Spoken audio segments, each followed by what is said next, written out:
Hi everyone and thank you for watching. So my very last video on dating and relationship in France versus the US was censored by a US website.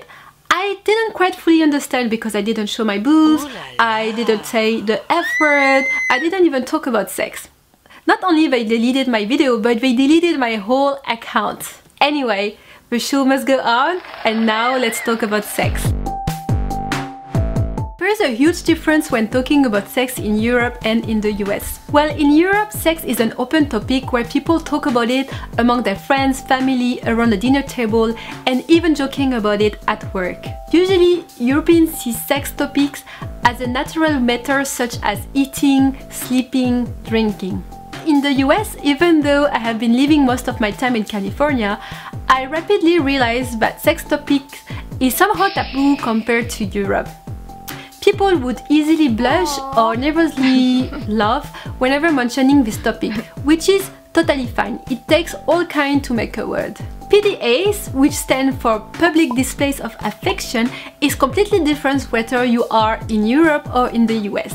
In Barcelona or in Paris, for example, you can easily see people kissing or making out in the metro, public transportation, in the restaurant, the swimming pool, and even when waiting in line.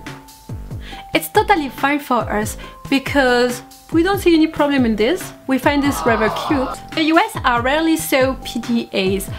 I don't think I've seen any of it actually. Maybe in parties, nor in restaurants. Though at nightclub it's a completely different story. That could be a whole different topic for my next video. With that said, there is a big gap between how people actually act and this burning flame inside them that only waits to revive and explode. All this apparent prudishness fall rapidly into extreme. The most illustrated and recent example I have in mind is the Wolf of Wall Street movie. The storyline about Wall Street corruption and greed would make this a great picture. But this focus is rapidly obscured by decadence, trashy sex and drugs.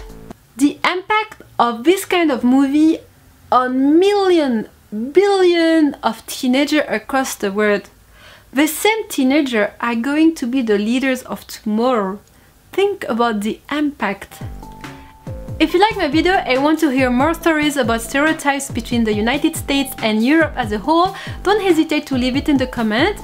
Also, don't hesitate to like it, to subscribe, and stay tuned for my next video. Bye bye!